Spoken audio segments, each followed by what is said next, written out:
And now it's time for a newsletter video insert with 3 things that are just now happening. First of all, on Monday, we were able to cut the ribbon on Meadowlark Park. And if you have not been there, it's right off of Main Street near downtown Carmel. It is spectacular. There is a large, very large play structure that is breathtaking, and the kids seem to love it. If you have visitors in town, make sure you show it to them because it is spectacular. Pickleball courts, lots of areas to visit nature. There's some water features. It really is a great addition to our park system. And that was all done on Monday, wide open. Now, some of you may be asking about West Park. West Park has definitely been a problem. It is still closed, but we hope to open it by the end of September, so coming up this week.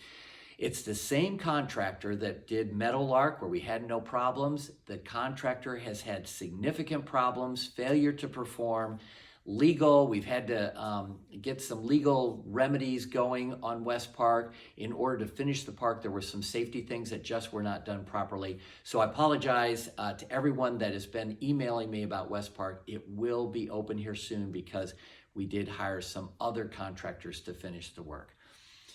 Okay, the next thing I want to just point out to you is the proposed $63 million bond that is all for road infrastructure. Now, this is an opportunity because assessed value in Carmel has gone up so much, 14%, as you've all seen. There is room to fund a bond, and that allows us to do not sure exactly, estimates are coming in, but $63 million worth of road projects that would be spread out over 20 years with this bond, which in my opinion makes it equal or makes it beneficial to all, because even people who are moving into Carmel will be helping to pay off this road bond. Instead of just, some people say, why don't you just pay for it when you can afford it instead of taking out more debt? And the reason is to spread it out over time so we all pay for it, not just from my taxes from one single year.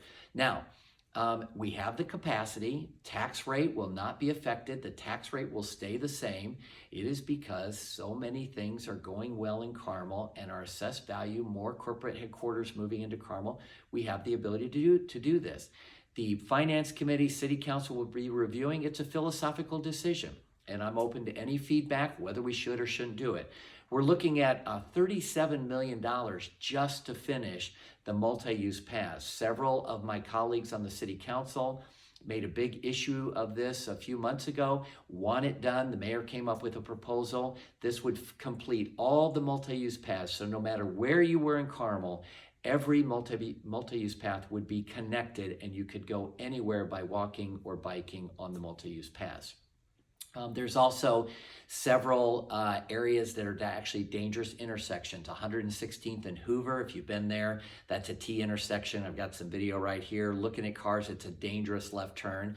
106th and Hazeldale, that one over here on the east side. I've sat there and wondered how many accidents do we have at that area, because to try and make a left turn to go north, you're going across 4 lanes. There also is finishing Veterans Way, which is a major project that would complete going all the way from Carmel Drive all the way up to Main Street. And as you know, right there at City Center Drive, you can't get through. So that would all be completed. So we've got another integral part of our grid system, our traffic grid system, completed. Fun thing is the next thing is we were able to dedicate the new fire engine 342. She is a beauty. And that is out there at Shelbourne and 106th Street at the fire station out there.